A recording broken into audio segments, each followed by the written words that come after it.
Welcome. Here it is again. Every Tuesday at 5 p.m. You're right, the Hardy Minute with the Hardy Agent. Today's guest is Miss Chanda Mayes with C. Mayes Consulting. So we'll go ahead and get into the real estate topic for today. First, let me go back to this. This week's episode is brought to you by two sponsors today. We have Beautiful Obsession Makeup and Beauty Bar. Of course, that's my wife's business. Y'all go by there and check it out for all your beauty needs. And today we are in a different location. Today we are at a place called Chasing Shadows. It is a new creative space here in Gainesville. They do live streaming, podcasting, videography, photography. Kind of word is that? Photography, all those needs you have. So this wonderful setup. I hope you guys like the setup for today. This is going to be our setup from now on. So those are our two sponsors for today's show. Your market update. So in today's market, we do updates from Tuesday to Tuesday because that's when we have our show. So the past week we have 55 new listings. We have 16 price increases, and that is because there's a lot of new construction inventory on the market. We have 57 price decreases. 75 properties went under contract over the past 7 days. 99 properties have sold. So regardless of interest rates, regardless of the markets being slow, people are still buying and selling homes. There are 12 properties that's back on the market over the past 7 days for whatever reason, and there's 33 properties that have been taken off the market over the past 7 days. 11 properties expired and 15 properties canceled. Expired means that the contract for the lease agreement expired for the house sold. Canceled means that the sellers, for some reason, decided to remove their property off of the market. Various reasons go into that. We can talk about that at a later point in time. Your real estate topic or tip for today is buying and selling in a complex market takes knowledge and new tools and understanding of systems that are in place. It takes creative thinking to get houses sold nowadays, and it takes creative thinking to get buyers in homes without an outrageous mortgage. So two community activities I have for you. A Christmas Carol has been featured at the Hippodrome from December the 10th until January the 1st. You can go to their website for tickets for that. And the Holiday Festival Light Up in Tioga is Sunday at 4 p.m. If you have a community activity that you'd like to highlight on the show, please inbox me or give me a call, 352-559-9257, and we can highlight that activity for you. So let's get on to our guest, Ms. Chanda Mayes with C. Mayes Consulting. Hi, good afternoon. Rebranding going on this year, huh? Rebranding is going on. It is time for rebranding. Well, that's awesome. That's good.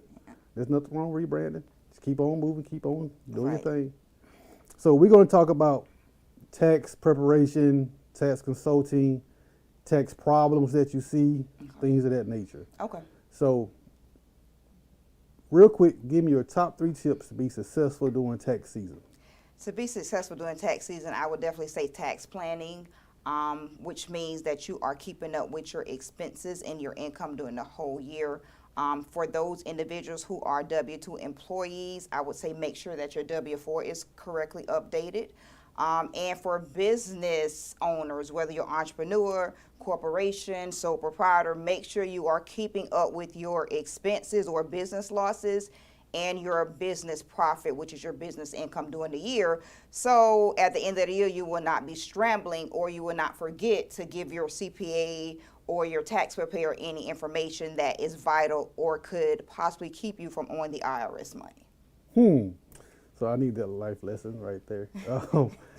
So as far as a small entrepreneur who's tracking their own expenses, what tracking tools do you recommend? So it depends on I wouldn't say education level. It depends on what they're comfortable with.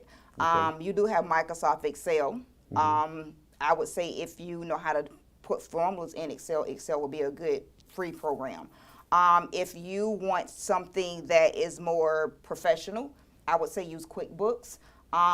And basically it flows as long as you have your chart of accounts set up properly in QuickBooks. It pulls the information from your bank account, but at the end of the month or whenever you decide to, you actually have to categorize the stuff. But I would definitely go with QuickBooks unless you are familiar with Excel, and that's a free program because QuickBooks does cost. Okay.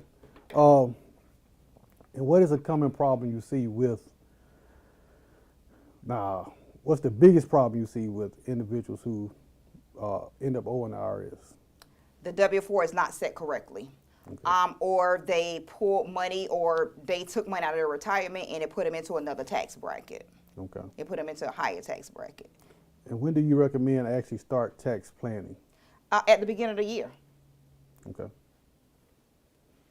So, are you taking appointments right now for people to start getting things in order for next tax season? I have had people consult me. I have had people contact me. IRS has not released the e-file open window yet. So I advise people to wait until IRS opens the e-file window. And hopefully they will announce that. I would hope that they will announce it by December the 30th. Okay. Okay. All right. So what else do you want to add about, what is your pet peeves with people in their taxes? Put it out there. Whew, my pet peeve is business owners coming in and have a whole bunch of receipts everywhere and they're not organized. That's a pet peeve, because now you go from tax preparation to paying for bookkeeping as well. And you can go into an hourly rate. It depends on how many receipts that you just drop in front of me. Another pet peeve is when people listen to tax professionals that aren't knowledgeable and they have the incorrect information. They make mistakes. They shut the tax office down after April 15th, and they just leave their customers blindsided, and they're not there to help their customers. So now their customers has to pay another fee in order for somebody to help them. Okay. Another thing it's kind of iffy, sticky situation for me is new preparers or even tax preparers that don't take extended education courses, and they're not well informed. So because they're not well informed, they misinform their clients, which could cause their clients to end up owing the IRS money after they file. Or if they go through an audit, they're not educated enough to guide their clients through the audit process. Okay. So the IRS hired, what, 87,000 employees, something like that?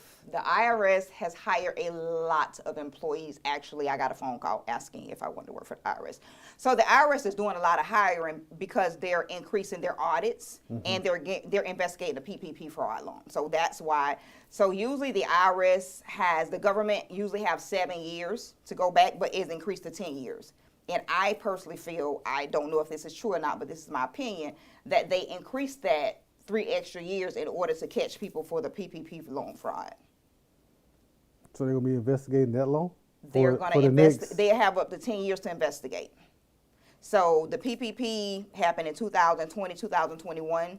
So basically, they have up to 2030, 2031 to investigate.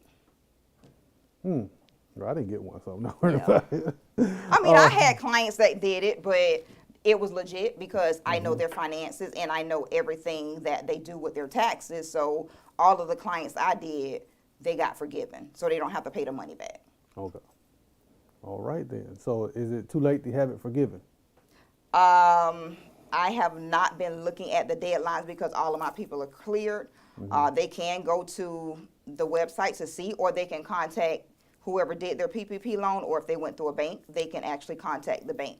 Now, there is a bank that's under investigation for the PPP loan. I cannot think of the bank name, but so if the client went through that bank, there will possibly be an audit because that bank went bankrupt.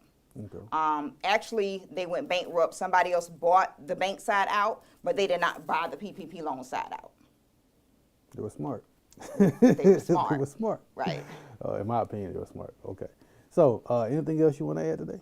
Just make sure, like I said, tax planning, make sure the W-4 is set properly. There are going to be a lot of sad people for the 2023 filing season because the child tax care credit has decreased back to $2,000. And like I said, W-4s are being an issue because the W-4s changed a couple of years ago. And a lot of people still have their old W-4 set. So a couple of years ago, prior, you were able to actually pick your exemptions, which was 0 to 9. The new W-4 is not like that. So a lot of people are probably going to be owing if they have not updated their W-4. If you remove money from your retirement, if you take a sum out and not borrow it, that could possibly put you into a higher tax bracket, which means that, again, you may be owing the IRS. If you are on the marketplace and you have marketplace insurance, make sure your marketplace agent updates your income. Because if your income is not set properly according to your marketplace insurance, you could end up paying those premiums back that the government paid on your behalf. Really? So, for instance, say you reported $20,000 to the marketplace as your annual income. In the middle of the year, you need money. You take out $40,000 from your retirement.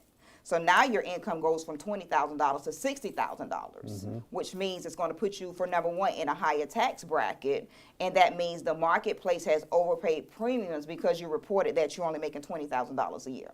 So a lot of people get hit with that and they don't realize it because sometimes the marketplace representative is uneducated on the tax side. So they're not telling you to change your income. And they're not responsible for what you owe IRS you are. Right. And a lot of tax preparers look at it that way as well. I actually, funny story, I went to someone's house to get my taxes done, and I look at their screen and they're using TurboTax to do people taxes. I'm like, hold up. I don't listen. I don't knock anybody like that. I've been doing taxes since 2005.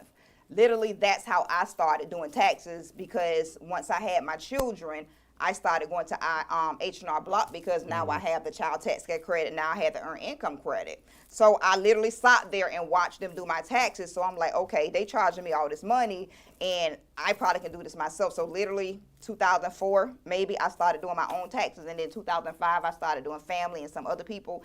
And it just went from there. Then I did go back to school to get a master's degree in business administration. And then, so that helped a lot. But this young lady was having people log into their own accounts. So the issue with that is if the IRS audits you, they're auditing you. Exactly. That's what There's no way that somebody else is going to come step up and say, hey, I did her or his taxes. You can know if the person has credentials if you look on the second page where it says self-prepare, or it actually has a person's number with the PTIN. Okay. So, and like I said, I don't knock people from doing tax at their house, but if you're not educated, get a tax mentor. It's not going to be free because now you're using their knowledge, and it's not even about the time, it's about their knowledge. So make sure if you are starting to do taxes at your house, or if you're doing taxes at your house and you really don't know the whole tax game, please make sure you're consulting a knowledgeable tax professional. And that way you're going to save yourself a friendship possible, because if you do my taxes and we're friends and IRS come back at me and you're not willing to help me, right, that's damaging our friendship. Right. So. Totally. All right. Hey, Tristan, we got any questions over there on the live stream? Any comments? Not yet. Okay, no problem. All right, so that's really it, Ms. Mayes. All right. Thank you very much for coming. You're welcome.